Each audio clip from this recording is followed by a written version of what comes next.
नमस्कार, स्वागत है आपका एबीपी न्यूज में। मैं अखिलेश आनंद हूं और अब शुरू होने वाला है घंटी बजाओ, यानी वो शो जो आपको इंसाफ दिलाने के लिए हर रोज आपके बुनियादी मुद्दों की पड़ताल करता है। सरकार और सिस्टम में बैठे रसूखदार लोगों से हम हर वो सवाल पूछते हैं जिससे उनकी जिम्मेदारी और जवाबदेही तय हो। आज घंटी बजाओ में हम उस राजनीतिक चरित्र को बेनकाब करने वाले हैं जहां अपने फायदे के लिए सियासतदान जनादेश तक को गिरवी रख देते हैं। आप देख ही रहे हैं महाराष्ट्र में कैसा सियासी ड्रामा चल रहा है। शिवसेना ने पिछले विधानसभा चुनाव में कांग्रेस और एनसीपी के खिलाफ जनादेश हासिल किया और फिर उन्हीं के साथ मिलकर सत्ता का स्वाद चखने लगे। अब उसी शिवसेना के विधायक बागी होकर सरकार पलटने में जुटे हैं। एक राज्य के 5 स्टार होटल से दूसरे राज्य के 5 स्टार होटल का पर्यटन हो रहा है। मतलब पब्लिक माननीय विधायकों को किसी भी नाम या काम पर वोट दे, विधायक जी तो सरकार वही बनवाएंगे जहां उनका अपना हित सधे। ना नैतिकता, ना ही कोई सिद्धांत। तो सवाल यही, क्या यह जनादेश का अपमान नहीं? क्या यह लोकतंत्र का तमाशा नहीं? ऐसे नेताओं के खिलाफ 8422840000 पर घंटी जरूर बजाइए और देखिए हमारी यह खास पड़ताल।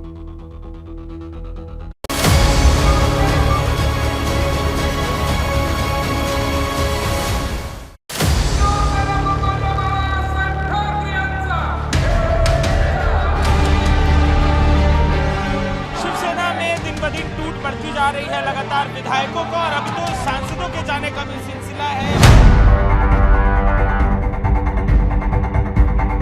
शिवसेना के बागी विधायक एकनाथ शिंदे आसाम के इसी होटल में है, रेडिसन ब्लू।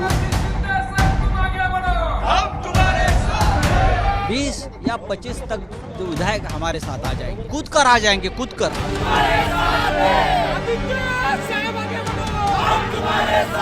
शिवसेना की गुटबाजी की वजह से ही अब शिवसेना का ही अस्तित्व खतरे में नजर आ रहा है।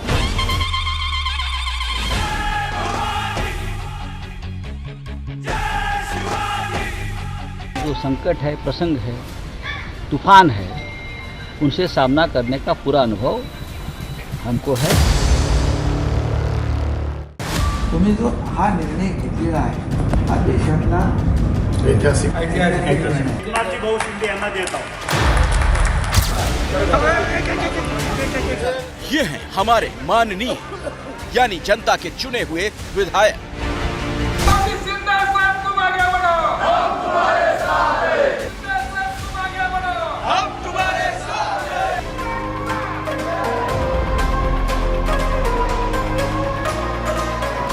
जिस लोकतंत्र की हम दुहाई देते हैं वो ऐसे माननीयों से ही बनता है। इसीलिए इन माननीयों के फोटो सेशन की ये तस्वीर किसी के लिए उसका शक्ति प्रदर्शन हो सकती है, किसी के लिए उसकी सत्ता छीनने की वजह, पर लोकतंत्र के लिए और इस देश के लिए, जनता के लिए ये सिर्फ और सिर्फ हद्दा मजाक है। क्या जनता ने इन्हें इसीलिए चुना था?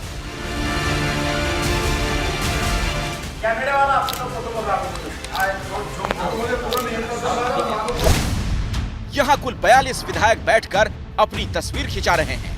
ये शिवसेना से बगावत करने वाले एकनाथ शिंदे की सेना है, लेकिन ये तस्वीर उन 1.25 करोड़ लोगों का अपमान है जिन्होंने इन्हें अपना वोट दिया।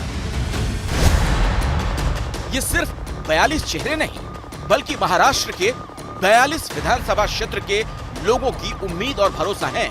इन्होंने जनता के उस भरोसे का सौदा कर लिया। लोकतंत्र को गुवाहाटी के एक 5 स्टार होटल में कैद कर दिया।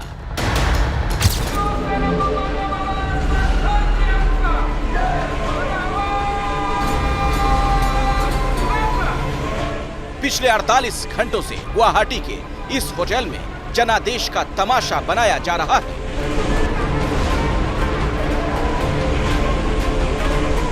यहां बैठकर लोकतंत्र की बोली लगाई जा रही है, सत्ता की सौदेबाजी हो रही है। कितने लोग हैं आप लोग गुवाहाटी में? 42 है। अभी शिवसेना का हमारे 33 विधायक है। 33 और हाँ, और 7 विधायक अब ये है इंडिपेंडेंट जी। और अभी 3 विधेयक अभी आ रहे हैं शिवसेना के। 3 विधायक और जुड़ने वाले हैं, आप ये कह रहे हैं? हाँ, जुड़ने वाले। तो ये 42 से 45 हो जाएगा कुल आंकड़ा जो है? हाँ, 45 का 46 होएगा, लेकिन कम नहीं होएगा। तो इस तरह आंकड़ों के जोड़ तोड़ से असम में बैठकर महाराष्ट्र की सरकार बनाई जा रही है।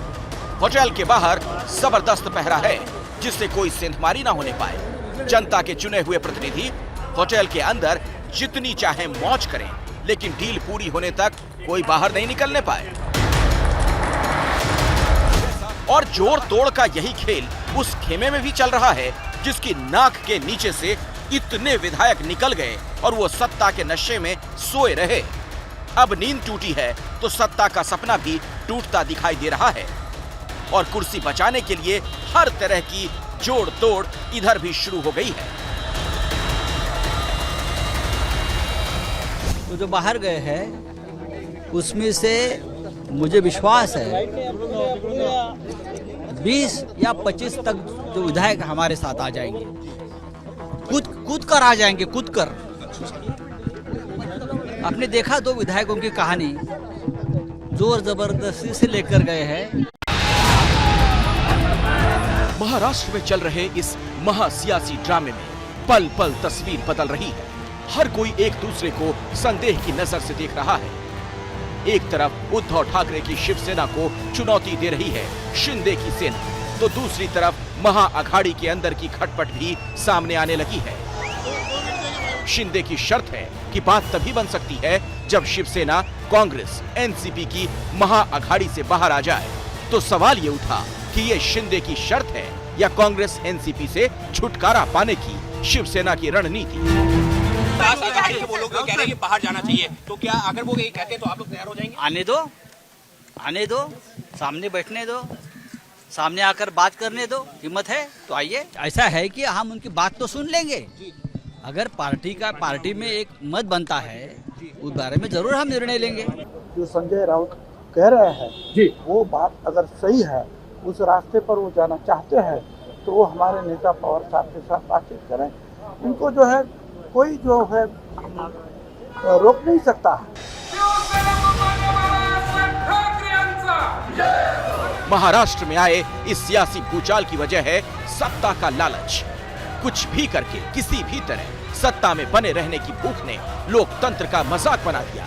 जनता वोट देती है अपने मन की सरकार चुनने के लिए, लेकिन सरकारें बनती हैं नेताओं की मनमानी से, सत्ता की ताकत से। महाराष्ट्र में अभी जो हो रहा है उसके लिए तमाम विपक्षी दल सीधे तौर पर बीजेपी को जिम्मेदार ठहरा रहे हैं।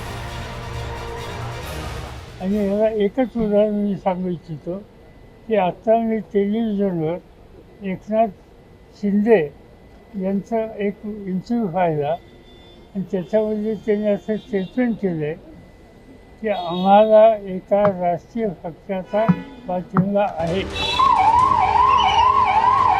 अब अगर ये मान भी लिया जाए कि ये सारा खेल एक सोची समझी रणनीति के तहत खेला जा रहा है, तो सच ये है कि इस खेल में पीछे कोई नहीं। उद्धव ठाकरे अब भले ही सीएम हाउस छोड़कर ये दिखाने की कोशिश कर रहे हों कि उन्हें सत्ता का कोई मोह नहीं, लेकिन इसी सत्ता के लिए जनादेश का अपमान उन्होंने भी किया था। 2019 के विधानसभा चुनाव में शिवसेना और बीजेपी गठबंधन में थे। जनता ने वोट इन दोनों पार्टियों के गठबंधन को दिया। बीजेपी 105 सीटें जीतकर सबसे बड़ी पार्टी बनी, शिवसेना को 56 सीटें मिली। दोनों की सीटें मिलाकर सरकार बनाने के लिए पर्याप्त बहुमत था। लेकिन शिवसेना की महत्वाकांक्षा आड़े आ गई। उद्धव ठाकरे मुख्यमंत्री पद की मांग के लिए अड़ गए। बीजेपी इसके लिए तैयार नहीं हुई तो शिवसेना ने न सिर्फ 30 साल पुराना रिश्ता तोड़ दिया, बल्कि अपनी पहचान और विचारधारा को छोड़ कांग्रेस एनसीपी से हाथ मिला लिया। तो सवाल है कि क्या कांग्रेस एनसीपी के साथ सरकार बनाना जनादेश का अपमान नहीं था? क्या मुख्यमंत्री बनने के लिए उद्धव ठाकरे ने जनता के साथ धोखा नहीं किया? हालांकि कुर्सी के लिए बेमेल गठबंधन बनाने और जनादेश के अपमान की कोशिश बीजेपी की तरफ से भी की गई थी। मी देवेंद्र गंगाधरराव फडणवीस ईश्वर साक्ष शपथ घेतो की जब एनसीपी कांग्रेस के साथ शिवसेना सरकार बनाने की जोड़ तोड़ में लगी थी तो बीजेपी ने रातों रात एनसीपी में बहुत बड़ी सेंधमारी कर ली और अजीत पवार को साथ लेकर देवेंद्र फडणवीस ने सुबह सुबह मुख्यमंत्री पद की शपथ ले ली। हालांकि शरद पवार के दखल से ये दांव चल नहीं पाया, पर यह जरूर साबित हो गया कि नेताओं के लिए जनता का वोट कोई मायने नहीं रखता।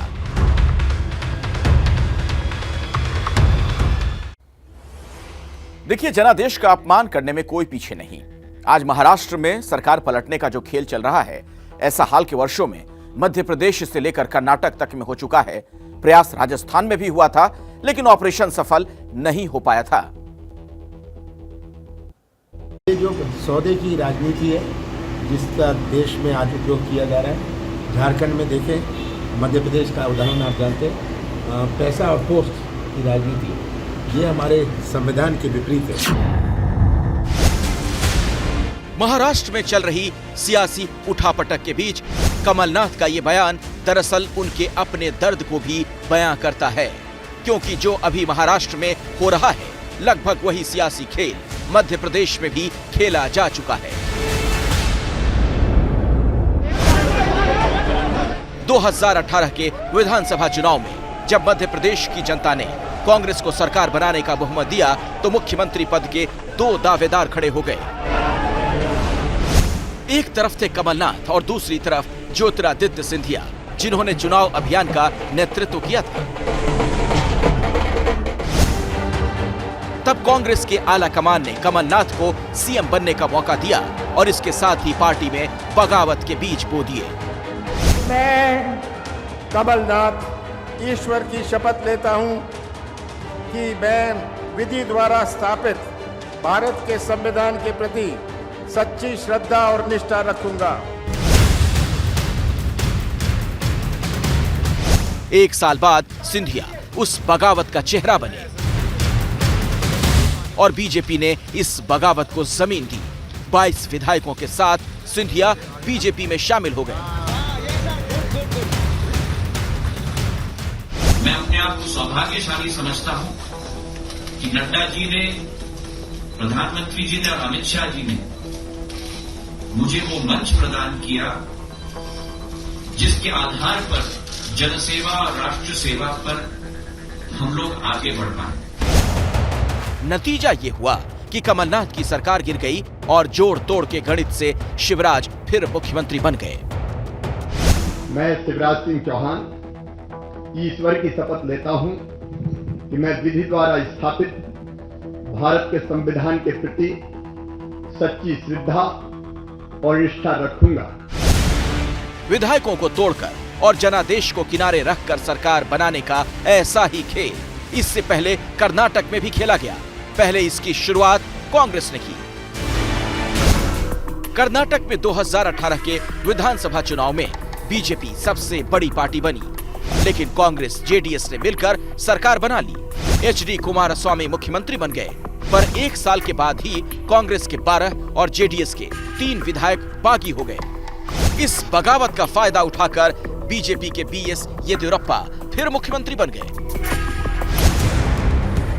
चुनी हुई सरकार गिराने की ऐसी ही कोशिश राजस्थान में भी हुई। यहां मुख्यमंत्री अशोक गहलोत और तत्कालीन उप मुख्यमंत्री सचिन पायलट के बीच की अनबन को हवा दी गई। हम जानते थे कि निकम्मा है, नाकारा है, कुछ काम नहीं कर रहा है, खाली लोगों को लड़वा रहा है। अब सरकार के मुखिया मुख्यमंत्री जी हैं, मैं समझता हूँ वो अपना दायित्व को समझेंगे और आने वाले समय में वो सब काम होंगे जिसकी हमको अपेक्षा है। हालांकि करीब 1 महीने तक चले ड्रामे के बाद पायलट को मना लिया गया और सरकार गिरने से बच गई। पर सवाल है कि अगर सरकारों को बनाने और गिराने का खेल ऐसे ही होना है तो फिर चुनाव की क्या जरूरत? क्यों चुनाव के नाम पर जनता के टैक्स के करोड़ों रुपए बहाए जाए? और अब घंटी बजाओ की अगली रिपोर्ट। अगर हम प्रकृति के साथ खिलवाड़ करते हैं तो प्रकृति भी पलटवार करती है, और इसकी वानगी बन रही है इन दिनों देश भर से आने वाली अलग अलग तस्वीरें, जिनमें भारी बारिश के बाद बाढ़ से बेहाल लोग दिख रहे हैं, तो कहीं बेमौसम बर्फबारी की मार लोग झेल रहे हैं। चीन और बांग्लादेश में भी सैलाब में लोग डूब रहे हैं। प्रकृति की इस मार का जिम्मेदार आखिर कौन है? आप ये रिपोर्ट देखिए जो आपको और हमें हमारे भविष्य के लिए सचेत भी करेगी।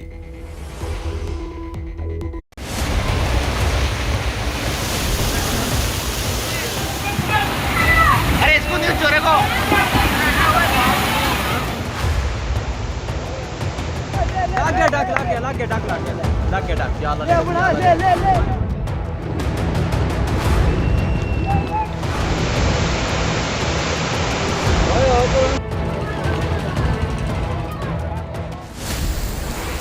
यह है मौसम के बिगड़ते मिजाज और जलवायु परिवर्तन की बेहद डराने वाली तस्वीरें।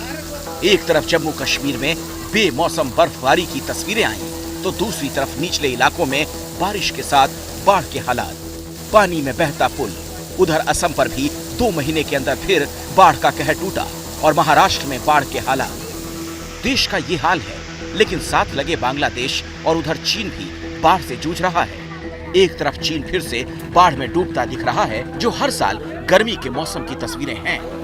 इन महीनों में यहाँ मध्य और दक्षिण चीन में सबसे ज्यादा बारिश होती है और हाल यही। असम में बाढ़ के साथ सटे बांग्लादेश का हाल भी बुरा है।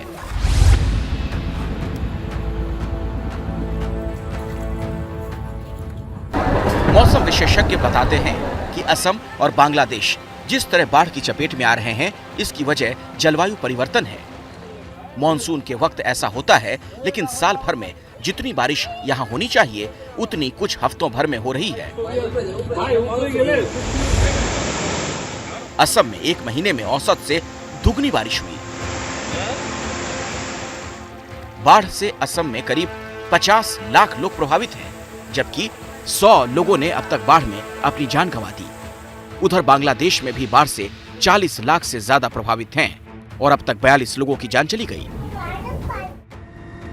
बांग्लादेश में तो 122 सालों के बाद बाढ़ की ऐसी तबाही दिख रही है। Bangladesh has been known for fighting cyclones every year, and the number and the frequency of cyclones has been increasing. But this flood in Bangladesh, especially in the northwest region, the Sylhet area that presently it is reeling under, has been unprecedented. It has not happened in the recent years. और ये है बांग्लादेश के नजदीक देश की तस्वीर। बेहाल असम का हाल। असम से लगातार बाढ़ की डरावनी तस्वीरें आ रही हैं। असम में आसमानी आफत कहर बनकर टूटी है। गांव दरिया बन गए और सड़कें तालाब में तब्दील हो गई। गांव के गांव पानी में डूब चुके हैं। राहत और बचाव के लिए सेना ने कमान संभाल लिया है। असम के कामरूप की इन तस्वीरों में बचाव कार्य में जुटी एनडीआरएफ टीम को दूर बाढ़ में डूबता एक इंसान नजर आया, तो उन्होंने तत्परता के साथ नाव उसकी तरफ बढ़ा दी।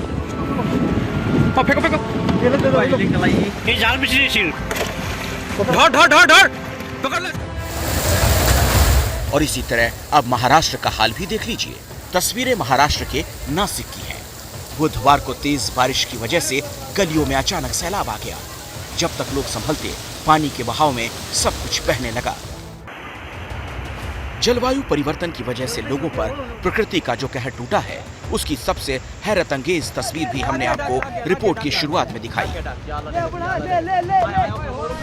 जहां जम्मू कश्मीर के मैदानी इलाकों में कुछ दिनों से लगातार बारिश की वजह से बाढ़ जैसे हालात बने हुए हैं, वहीं अमरनाथ केव्स में भारी बर्फबारी देखी जा रही है। जलवायु एक लंबे समय में या कुछ सालों में किसी स्थान का औसत मौसम है और जलवायु परिवर्तन उन्हीं औसत परिस्थितियों में बदलाव है। और इस जलवायु परिवर्तन की एक बड़ी वजह है ग्लोबल वार्मिंग। ग्लोबल वार्मिंग यानी भूमंडलीय ऊष्मीकरण। धरती के वातावरण में तापमान में लगातार हो रही बढ़ोतरी को ग्लोबल वार्मिंग कहते हैं। जब वायुमंडल में कार्बन डाइऑक्साइड की मात्रा बढ़ जाती है, तो वायुमंडल के तापमान में बढ़ोतरी हो जाती है। तापमान में हुए इस बदलाव को ग्लोबल वार्मिंग कहा जाता है। प्रकृति के साथ खिलवाड़। प्रकृति का जब तापमान 2 डिग्री से ऊपर बढ़ जाएगा, तो सबसे पहले जो जितने हमारे बर्फ से ढके हुए रीजन्स हैं, वहाँ पर आप देखेंगे कि विनाशकारी प्रलयकारी बाढ़ की स्थिति उत्पन्न हो जाएगी। और जितने समुद्र हैं, जो विशाल सागर हैं, उनका जल स्तर बढ़ेगा। देखिए, इंसान ने अगर प्रकृति का दोहन जल्द से जल्द बंद नहीं किया तो आने वाले दिनों में और भी भयावह स्थिति हो सकती है।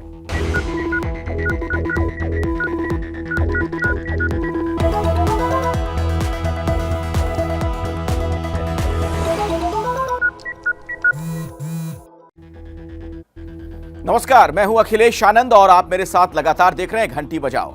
शो के इस खास हिस्से में आज हम बात कर रहे हैं महाराष्ट्र के राजनीतिक संकट की, जहां शिवसेना के अंदर हुई बगावत ने सियासत का पूरा आंकड़ा बदल कर रख दिया है। लेकिन कौन है शिवसेना के अंदर हुई इतनी बड़ी बगावत का सूत्रधार? कौन है इस सियासत का असली खलनायक? क्या उद्धव बलि का बकरा बन गए हैं? उनके सबसे भरोसेमंद पवार के पावर एक्सपेरिमेंट के?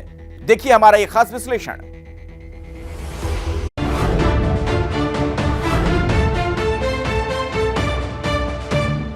मी या क्षणाला मुख्यमंत्री पद सोडायला तयार आहे आणि हे माझं नाटक नाही।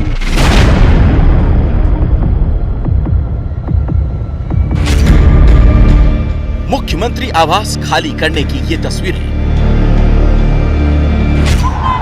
मुंबई के वर्षा से मातोश्री तक शिव सैनिकों का ये जमघट।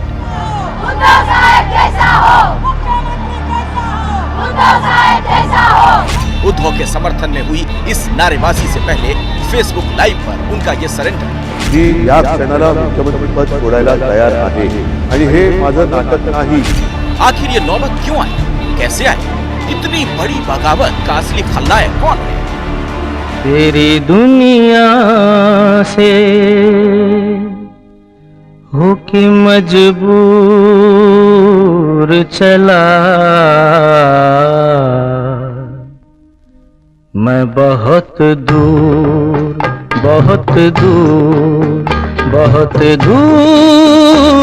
चला।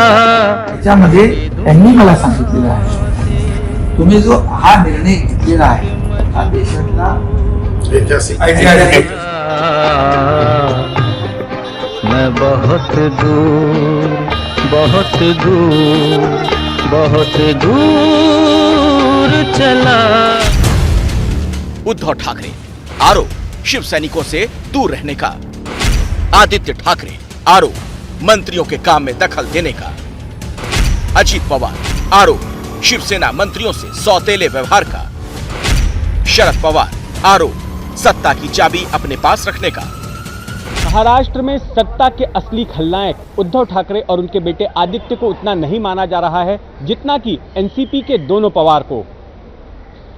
जिन लोगों ने बगावत की है उनका मानना है कि उद्धव ठाकरे सिर्फ कहने भर के लिए ही मुख्यमंत्री थे, जबकि सत्ता की असली कमान तो शरद पवार और उनके भतीजे अजीत पवार के हाथ थी। और ऐसा मंत्रालयों के बंटवारे के वक्त भी नजर आया जब तमाम मलाईदार मंत्रालय एनसीपी के खाते में गए। महाराष्ट्र मंत्रिमंडल में जहां शिवसेना और कांग्रेस के पास 10-10 मंत्रालय हैं, वहीं एनसीपी के पास 11 मंत्रालय मौजूद हैं। इनमें से सबसे ज्यादा ताकतवर मंत्रालय भी एनसीपी के पास ही है, जिनमें शामिल है गृह मंत्रालय, वित्त मंत्रालय, योजना मंत्रालय, स्वास्थ्य मंत्रालय, ग्रामीण विकास मंत्रालय, श्रम मंत्रालय। मंत्रालयों के इस बंटवारे की वजह से शिव सैनिक मंत्रियों का ही नहीं बल्कि अब सत्ता में शामिल कांग्रेस भी आरोप लगा रही है कि सरकार के अंदर एनसीपी की दखल सबसे ज्यादा थी और वो कांग्रेस को सबसे ज्यादा परेशान किया करते थे। एनसीपी का सवाल था कि जो फाइनेंस मिनिस्टर थे, जिसके बारे में शिवसेना का भी एमएलए ने इस बात का मुद्दा उठाया कि अजित पवार हमें बहुत तकलीफ देते थे, वही बात हमारे भी सामने आती थी। और हमारे मंत्री जो थे, मंत्री के डिपार्टमेंट में पैसे नहीं देना, उनको तकलीफ देना, इसी तरह का काम होता था। और उसके बारे में हम स्पष्ट कहते थे कि ये ऐसा नहीं चलेगा। आखिरी राज्य की जनता के लिए ये सरकार बनाई है, कोई ग्रुप के लिए नहीं बनी है। शिवसेना के मंत्री और विधायकों का आरोप है कि उद्धव उनसे मिलते नहीं थे, जबकि कांग्रेस और एनसीपी के लिए उनके दरवाजे हरदम खुले रहते थे। कई विधायकों ने पहले भी एनसीपी की मनमानी को लेकर शिकायतें की थी, लेकिन सीएम ठाकरे ने ध्यान नहीं दिया।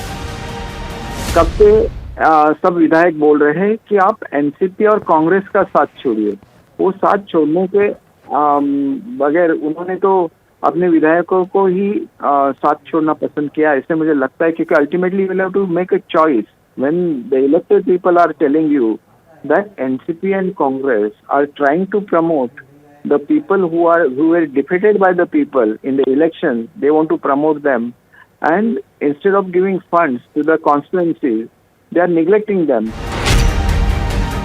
पिछले काफी वक्त से शिवसेना विधायक आरोप लगा रहे थे कि जहां अजीत पवार मुख्यमंत्री की भूमिका निभाते थे, वहीं संजय राउत पार्टी प्रमुख की। दोनों नेताओं के सामने विधायकों की कोई मांग सुनी नहीं जाती थी। इन सब वजहों के बाद भी एनसीपी का रुख अभी भी नरम नहीं पड़ा है। एनसीपी अभी भी ये मानकर चल रही है कि उसने ही उद्धव को मुख्यमंत्री बनाया। चीफ मिनिस्टरियल पोस्ट हमारे महाविकास आघाड़ी में we have given it to Shiv Sena, so it is up to Shiv Sena and their internal decision who will remain as chief minister. NCP नेता जयंत पाटिल के इस रुख पर महाराष्ट्र में विपक्ष के तौर पर मौजूद बीजेपी तंज कस रही है। बिना बहुमत सिद्ध किए कोई सरकार न बनती है, और जब तक बहुमत साबित नहीं करेगी तब तक कोई सरकार सत्ता में नहीं रह सकती। वो तो चीज़ें फ्लोर टेस्ट में ही होंगी, और स्वाभाविक रूप से वो महाराष्ट्र की विधानसभा में ही इसका परीक्षण हो सकेगा। इतनी बड़ी बगावत की असली वजह बनी एनसीपी अब भी पूरी सियासत को अपने पक्ष में करने की कोशिश में लगी हुई है। इतनी बड़ी क्राइसिस होने के बावजूद राज्य के गृह मंत्री मुख्यमंत्री उद्धव से नहीं बल्कि अपने पार्टी प्रमुख शरद पवार से मिलते जाते दिखाई दिए।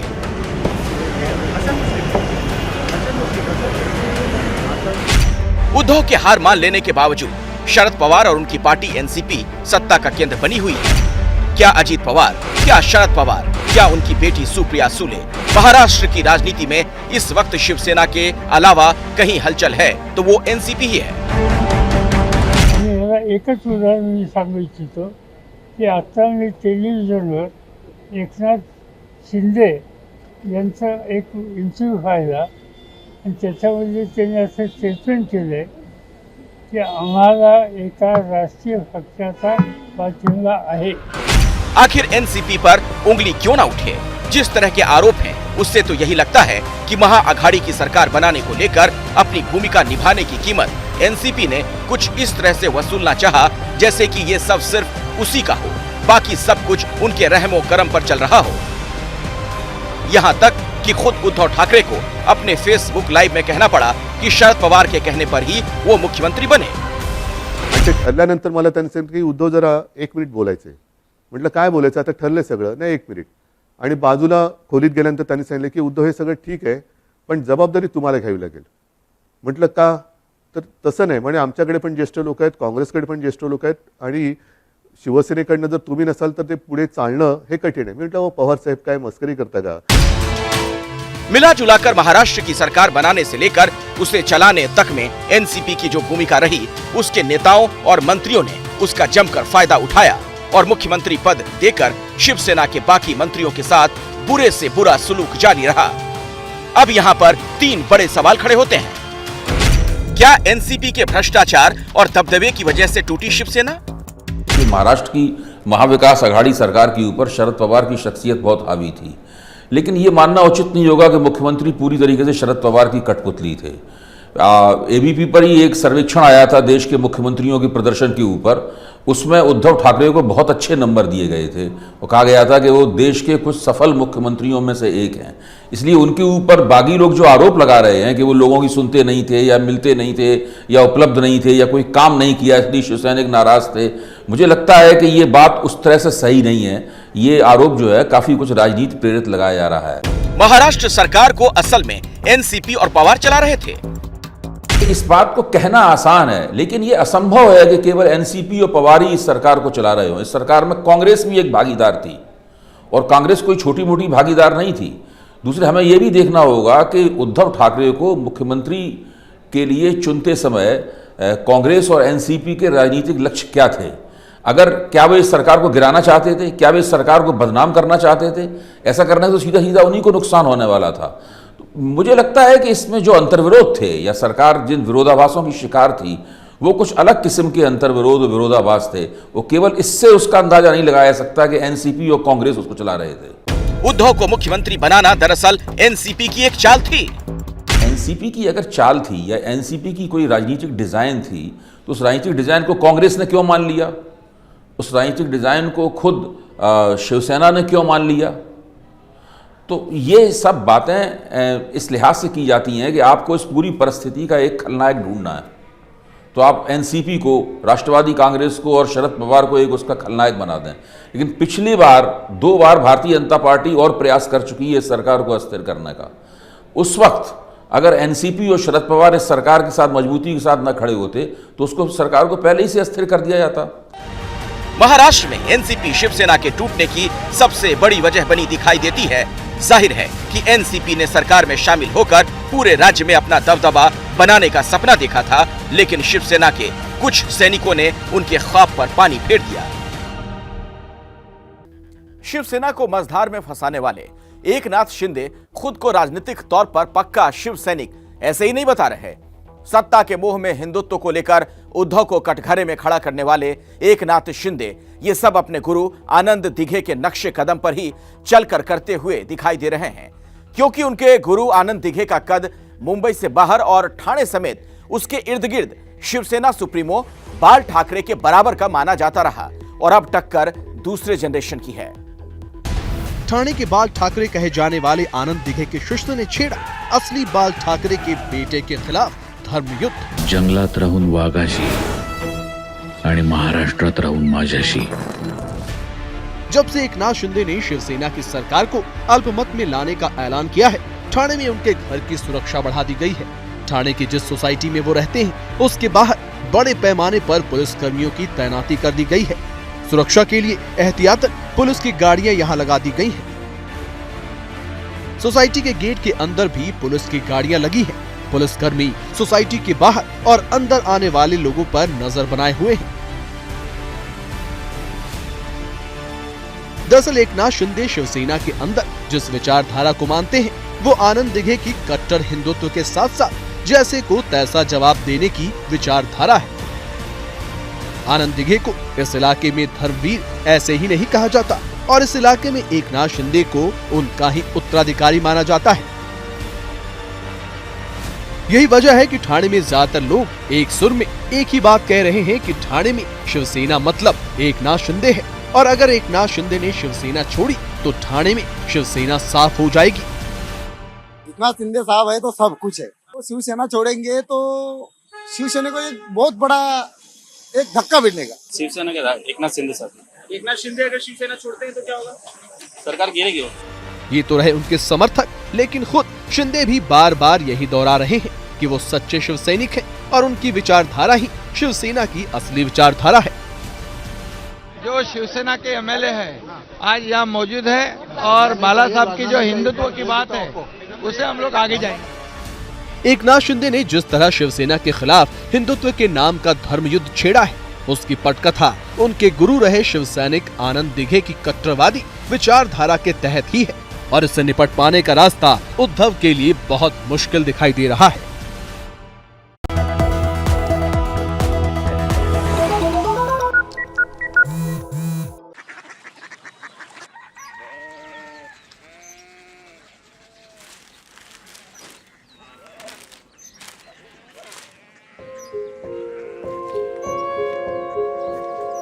बाबा बाबा कोरिया सिटी जानी ना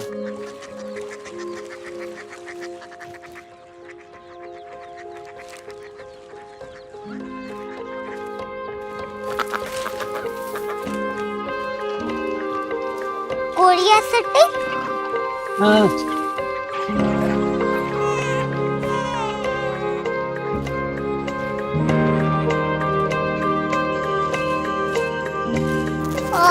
कोरिया सिटी कहाँ पे है? शहर अंग्रेजी लगे हैं।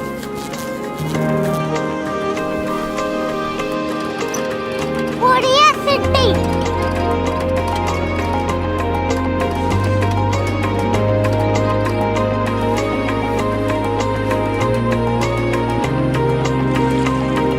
वो बहुत दूर है।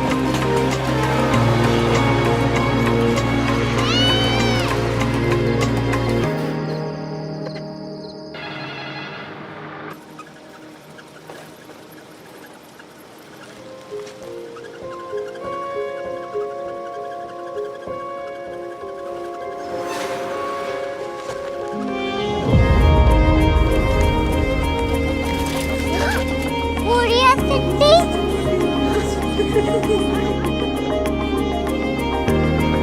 दुनिया को बोलना नहीं, कुछ लोग बड़े होते हैं। क्यूरियोसिटी कहाँ है? प्रोफेसर साहब को पता होगा।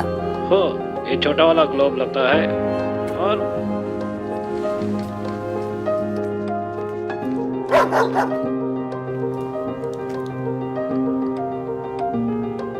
पता नहीं, मेरी बेटी से जाके मिल लो, शायद उसे मालूम हो।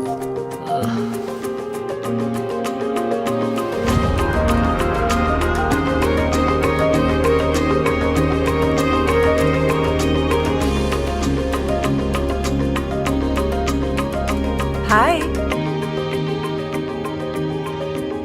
बाबा ने भेजा है। Come here. क्यूरियोसिटी। क्यूरियोसिटी नहीं, क्यूरियोसिटी। वो क्या? That's what brought you here? जो तुम्हें यहाँ तक ले आया। क्यूरियोसिटी।